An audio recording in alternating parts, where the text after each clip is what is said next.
तिकडं.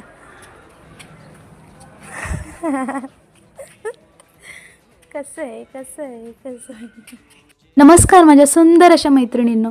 तर आजचा व्हिडिओ आहे खास तुमच्यासाठी, जो व्हिडिओ तुम्हाला नक्की आवडणार. तर आज होता रविवार म्हटलं की आपला निवांत वेळ असतोच, पण त्यासोबत एक्स्ट्रा काही कामं पण असतात, त्यासोबत काही कार्यक्रम पण असतात. आता दुपारी आम्ही एका कार्यक्रमाला जाणार होतो. तो कोणता तर तुम्हाला पुढे कळेल.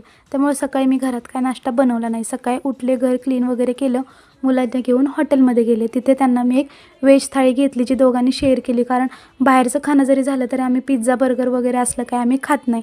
मी एक दहीवडा आणि मस्तपैकी स्ट्रॉंग चहा घेतला. त्यानंतर बघा मी अशी छान साडी नेसून तयार झाली होते. कशी आहे साडी, छान ना? तर मग मी जाताना गाडीमध्येच मेकअप करणार होते. तर बघा इथं मुलीला म्हटलं एवढी तयार झाले, थोडा माझा वॉकिंगचा व्हिडिओ घे. मग बघा आता ती हाय करते व्हिडिओमध्ये. आता मी तुम्हाला दाखवते मी कुठे गेले होते. तर आम्ही आलो होतो आमच्या एका रिलेटिव्हच्या